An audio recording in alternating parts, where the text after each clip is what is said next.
Welcome to Authentic Living with Roxanne, a place where we have conscious conversations about things that really matter in our lives. And now, here's your host, Roxanne Derhaj.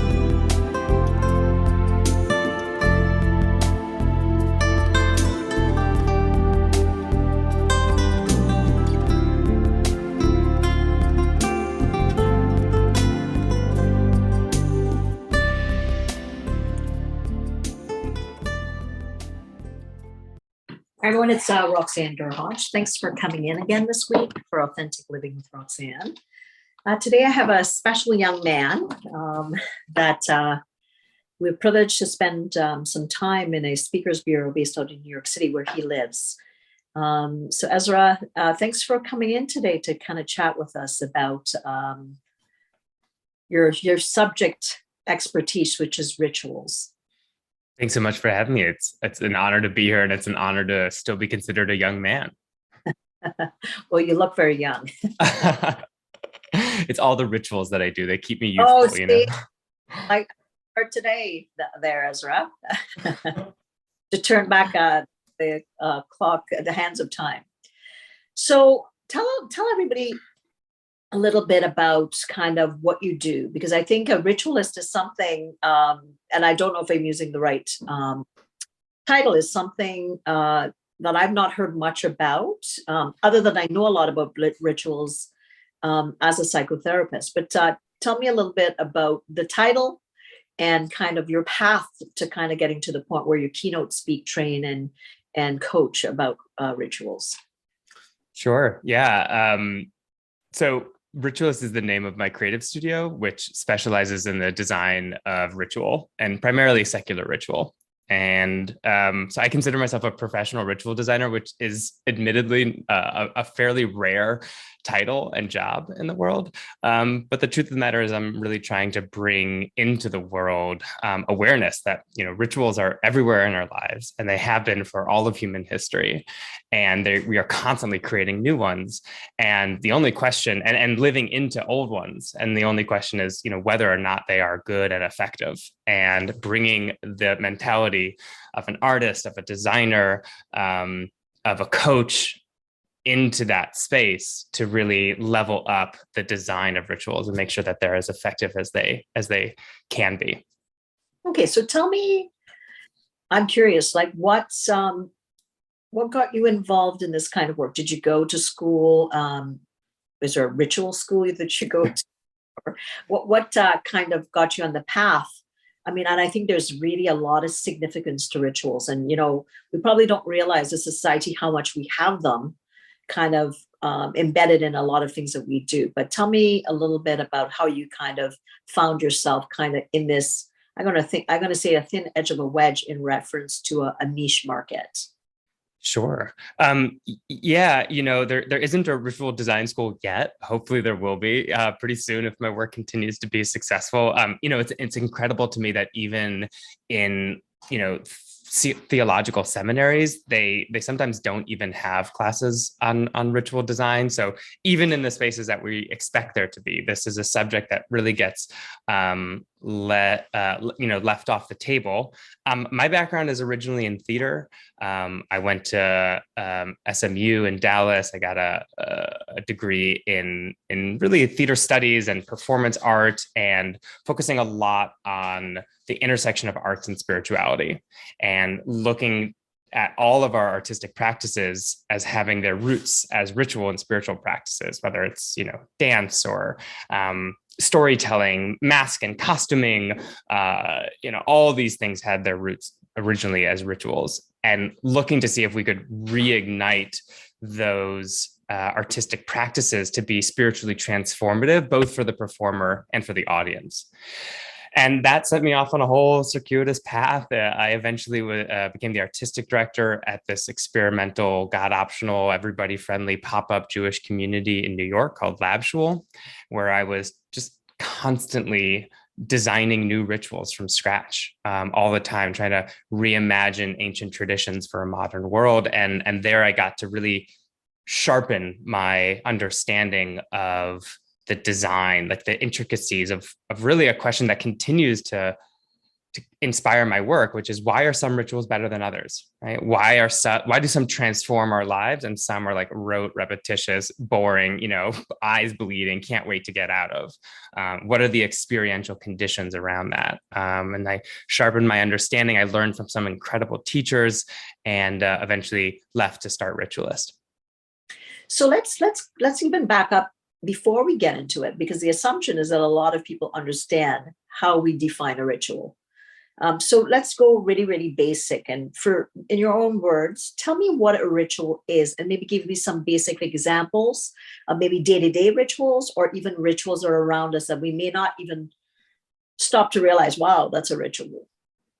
Sure. Yeah. My colleague, Charles Vogel, says, it's a ritual if you take it away and the moment feels less important. I really like the simplicity of that. That rituals are these tools that we have for elevating the importance or impact or meaning of life and the things that we do. I can get really geeky, to be honest, about rituals and definitions. I collect ritual definitions as like a little hobby, and in some ways they're all right. That we can get really intricate into that definition, but in the end, I would just say look at the things in your life that deepen meaning, that elevate something as really impactful or important or special, and chances are you're looking at a ritual. One of the examples that I love to give is the cancer-free golden bell that is often used in children's hospitals. And I have this lovely video, maybe we'll include it in the show notes or something, of this individual, Matt. He's 19 years old. He spent most of high school in cancer treatment for leukemia. And they have this video of him, coming around the hallway, and there's this white sheet of paper that two nurses are holding up, and he busts through the piece of paper, and you start following down the hall, and you see the hall is lined with all of his friends and family, and they've got noisemakers and bells, and they're clapping and cheering, and he walks down to the end of the hallway, and there's this golden bell, and he rings it, with all of the love and energy in his heart, and he walks back through this channel of love that surrounds him, and he falls into his parents' arms, and they hug him, and he's crying and they're crying, and usually I'm crying because I'm watching the video. And in interviews afterwards, he says that this is the most important day of his life. And I think it's worth reflecting on, what does this sheet of paper and a golden bell that ultimately are functionally useless, right? They don't help him heal. They're not the incredible life-saving drugs that he received, and yet that day, that moment is so significant and important. So what did those symbolic actions and symbolic objects do that all that other stuff that he received over the last 3 years can't? And that's why I love ritual, because they're so powerful and they're all around us. Absolutely. And, they are inherently kind of in a lot of things that we do. Like we think of graduations, right? Like, from kindergarten kind of, or, we start little children understanding them, because it becomes kind of the thing that, they expect it, and to miss one of those now, that just the thought of that, like I have a 21-year-old son, and, every time he, graduated with something, it's a big deal, right? It's like, you worked hard. Like you said, that golden bell I've never heard of. So that's fascinating. I had a chill go down my spine when you're talking about it, because it just sounds so, lovely. Like what, almost like a cocoon space for him. And, everybody that's loved him, but then to really go through that space and walk down that hall, it's almost like, my sense of what you're saying, it's almost like it's like osmosis. You're going to feel like a deep, deep level of love from everybody that's maybe seen him through that, his treatment. And then ultimately kind of going to his parents, like what a lovely, lovely kind of space to be in. So so when we think about, so you said in theater, which I'd never thought about this, because I'm not I don't have any background at all, in arts that way. obviously you and I keynote. That's a different kind of, I'm going to say it's a different, because I've never done any actual kind of artistic development that way, other than for business and speaking. But what is it about arts and rituals that maybe the average person needs to understand? Yeah, it's a great question. I mean, are you thinking about like, what about the intersection of arts and ritual do people need to understand? Or Because I'm thinking, when before I go on stage, I ask the energy to give me a good space to be able to clear my path. So, what is in my heart gets shared with the audience, and to make it so that we connect at a profound level. I'll thank, the energy of the universe for allowing me to be in the space that I'm at. And then I go on stage. So tell me about that intersectionality between the arts and rituals. Because I'm again, curiosity for me. And I'm thinking, if I'm potentially curious, potentially people listening might be as well. yeah, sure. I think it's fascinating the way that it's really only in modern history that these two practices got separated out, and that there was this notion that there was, art as separate from ritual. I think for me, it's an ongoing question. I think a lot about beauty making in the world, and the ways in which, creating something as beautiful is often functionally useless. And going back to that same example, or even a graduation ceremony, right? Like, functionally, I've graduated whether I go to that ceremony or not. And so what's happening in those spaces that we crave and love and yearn for so much, and to your point that we saw in the pandemic, a lot of people thought graduation was boring. They were, rolled their eyes during it. They were on their phones, and then all of a sudden it got taken away from them, and they realized that this massive hole was missing in their lives. So I think that the interesting question here is around symbolism and rituals containing some kind of symbolic action, which Christine Lagarde talks about as causally opaque, or directly lacking some sort of instrumental purpose. So if I work out in the morning, it's serving the exact purpose. If I go for a run, it's doing that. I'm going for a run. It's the exercise that I need in my life. But if I, similar to your ritual that you just described, if I stopped after my run and put my hands on my body and looked in the mirror and took a few breaths and filled myself up with gratitude for having a body, and I get to run, and what a privilege that is. And then I smile at myself, rather than, when we finish a run and we're like, oh, I wish I did more. I wish I could have done this. My body sucked. But if we just lifted ourselves up with some gratitude, now we've interwoven some ritual into that routine or that habit. And so that ritual, looking at the mirror, doesn't help me run any faster, but it works on my psychology. It works on my emotions. It works on these invisible spaces that ritual allows to be visible and tangible. And I think art is similar in that way. It can take abstract, invisible concepts. It can play in that realm of emotional experience. It often brings people together into collective space to have collective experiences around, a singular concept. And ritual does the same for us. Right. So let's talk a little bit about when you're coaching one-to-one. We, of course, in a lot of, business books are out there about rituals, right? When you work with someone, is this part of the work that you do with people, or is it that people come to you just to focus on rituals to enhance, say, a particular area of their life? Yeah, a lot of, all the above. Sometimes people come with an acute need that and it's often around change or transition. I'm exiting a job. I'm starting a new job. I just, my boss got fired and I'm taking over, and there's a lot of instability and there's been layoffs, So it's often in these moments of change, transition, org change as well, instability, anxiety, loss, that they're coming for an acute need of, can you help us transition through this change through ritual? Changes happen to us. Transitions are the conscious psychological decisions that we make to come to terms with change, and rituals are the ways in which we can embody transitions and bring them out into shared experience. So repeat that again, because I love that, because I don't think I've ever heard it enunciated that way. So we're going through a flux or a change. Transitions are what we do, and rituals are I'm going to use the word technique, that may be wrong, that gets created to help us through those transitions.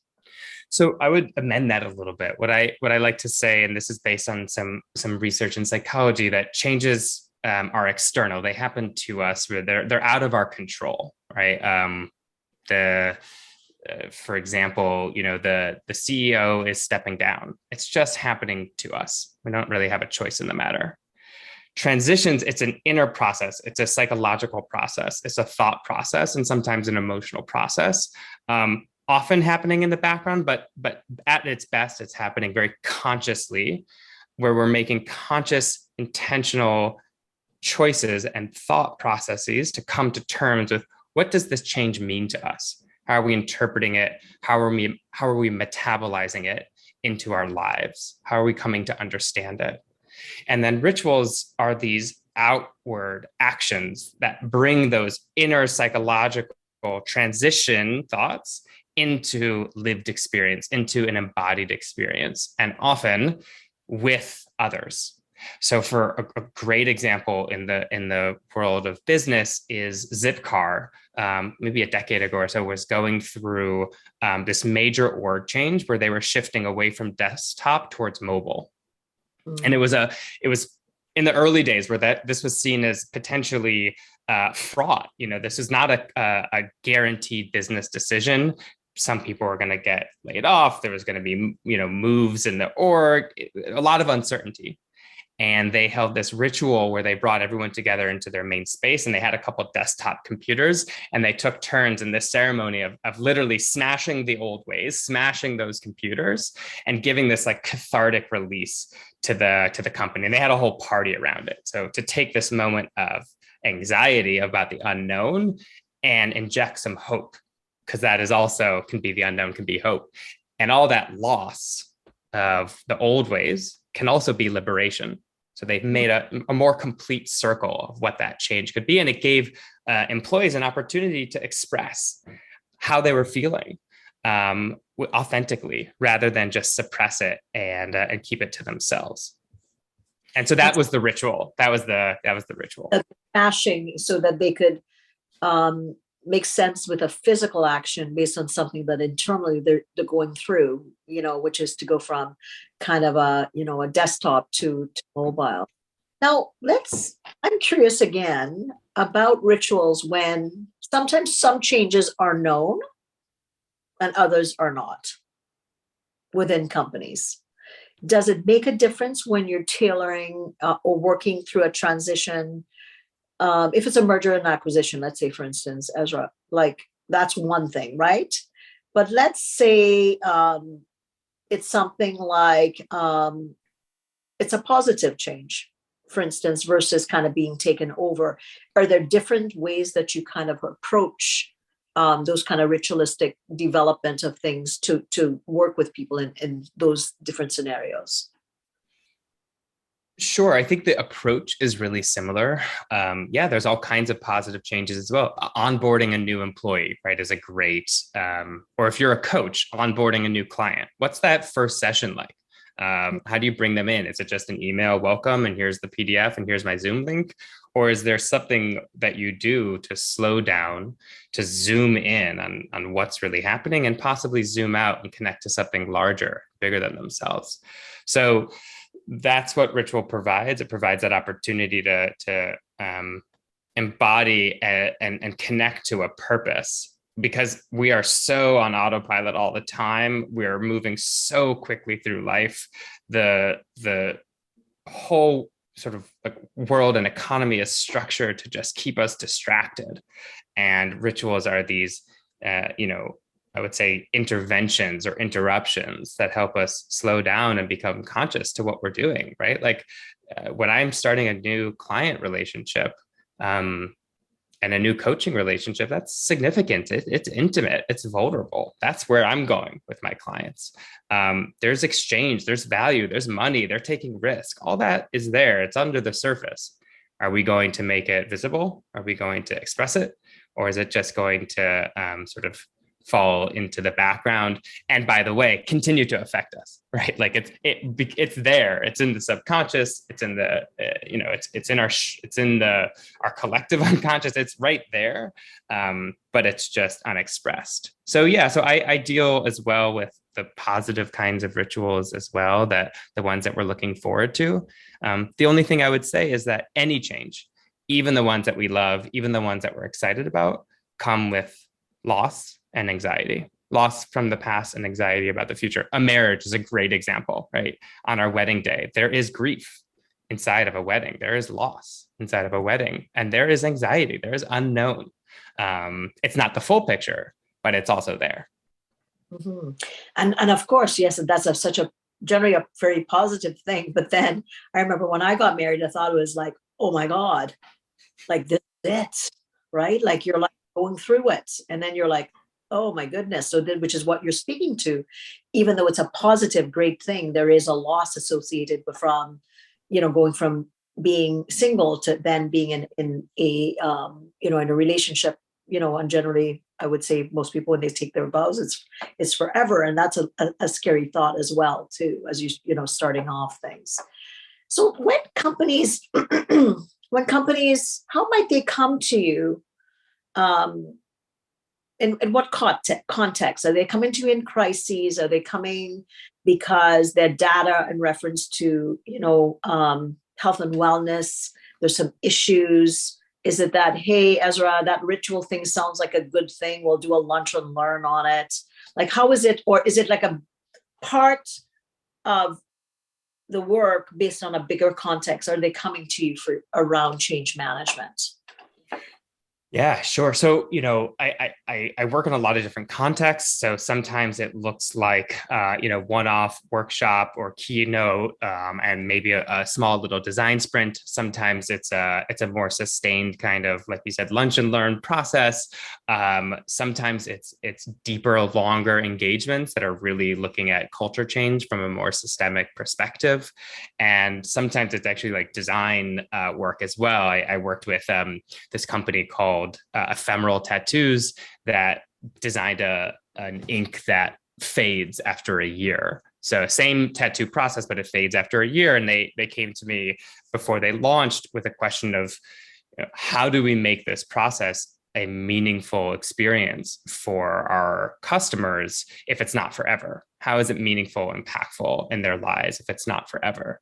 And so we looked at this concept of ephemerality, of change, and the wider context in the world of how do we celebrate the fact that we are constantly changing and that nothing is forever, and how do we embrace that in the context of our interaction with this company. So, and that looked like experience design, service design, even the design of the studio itself. So again, I work in a lot of different contexts. I think that often the question with companies is around culture change and the recognition that the how we relate to one another, and this very human element of what it means to come together for a singular vision at an organization or a company, and these questions of how can my work be meaningful? How can my work connect to my purpose in life? How do I find real belonging with my fellow employees at work? Most companies are really terribly equipped to answer those questions, but they're being asked them by their employees. And so they come to me, and it looks a lot like culture work, and it looks a lot like creating embodied experiences around values. What does this company, what does this organization value at its most? What are its highest, deepest aspirations and values? And how do we create shared experiences that lift those up as important? Not And just so they don't just get emailed to you, as a PDF when you get onboarded and then you never talk about them again, but they're actually embodied in behaviors that are noticeable and are lifted up in moments where we can see, oh, these matter, right? We're taking time around them and I can see them, I can feel them. And now I know what it really means like to work at this organization. so not the onboarding, here's my mission, my vision, my values based on the inception of the company, but also onboarding people from the space where you say, you're bringing your uniqueness and how are you going to embody that uniqueness, but also understanding maybe what the original intent of the company was. But so it's a shared experience then you're saying with a new person coming in and then kind of figuring out what value they're going to bring and finding a different space for them to be able to thrive in that environment then. Yeah, it can look like that for sure. It can look a lot like, hopefully the process is so embedded into the culture and DNA of the company that, by the time you're getting onboarded, right, all your interview process and what and what you've heard about this company, you've already self-selected into that place because you are, their culture is so discernible and so recognizable, and what they stand for and what their values are so discernible and recognizable. That's when you know that the rituals are really effective. So what you're saying is that you are working with company then in recruiting. Is that, do you start as far back, that primary? Because so you're talking about, okay, overall macro culture, right? Like they this is, let's say it's like you say, invisible tattoos. Obviously somebody came up with generally tattoos are like, oh my goodness, I'm going to have a tattoo and hopefully I don't regret this in 30 years. That's generally the concept, which is a fascinating concept of it being gone in a year. But then there's also loss to the fact, what if I really like this darn, right? And I then in a year, I'm second guessing that I want to, keep it, but now it's going to be gone kind of thing. So when what you're saying is on the primary end of somebody being onboarded, when you've worked with companies, then you're working with them even in the selection and screening process at the very, very beginning end of this employee experience, all the way into getting them accustomed to what the culture would be like by the time they get onboarded. It can be, right. It certainly can look like that as well. Mm-hmm. So let's say, the leaders or maybe the CEOs that are listening to it, and they're thinking, this sounds interesting, Ezra. Why might I consider rituals? Like I'm having some no different than anybody else. And we got the quiet quitting and, I've got all that other stuff going on and there's massive change, post-pandemic, all that kind of stuff. There's some morale issues. Why might I consider a concept of what you're suggesting? What would be the benefits? Yeah. Great question. Thanks for asking it. Come to my website, email me. I'd love to talk to you more about it. If you're thinking that, I'd love to talk to you more about it. Ezra@ritualist.life. I'll make the plug right now. I think Reid Hoffman says it best. He says, the right rituals in the right place will help you build your culture, cohere your team, and achieve your goals. Mm-hmm. But if you aren't intentional about the rituals you create, you may find that rituals spring up on their own that hold you back. So, what I would say to that person, CEO, I would say, look, you already have rituals at your company because you have a culture. It might not be very well defined, but you do have a culture and you already have rituals that embody the values of that culture. They just might not be very good rituals. And that might look like they're not effective at embodying the values that you sincerely hold and that you want. You're such a human-centered leader and you really want them to know that you care, but like your rituals aren't actually communicating that. Or even worse, right, is that your rituals are actually working against your values. They're communicating something totally different. And so if you're wondering that, the question that you just have to ask yourself is Not do I need or do I want rituals at my workplace? It's do I want good, effective rituals that work for me and my vision? Because what I would lovingly and with a smile remind people is that rituals have been used in every single culture in the world, in every place throughout human history from the beginning of time. Right? We have evidence of rituals from our earliest ancestors at the beginning of the hunt, right? And so, for something that powerful and that core to human consciousness and behavior, how could you possibly leave it out of the conversation? This was such a great interview that we decided to turn it into a 2-part series. Be sure to tune in next week for part 2, so you don't miss out on the amazing content. Thanks for tuning in to Authentic Living with Roxanne, creating the space for positive, healthy change. Roxanne is a keynote speaker, psychotherapist, and coach. To work with Roxanne, visit roxannederhaj.com/blueprint. We'll see you next time on Authentic Living with Roxanne.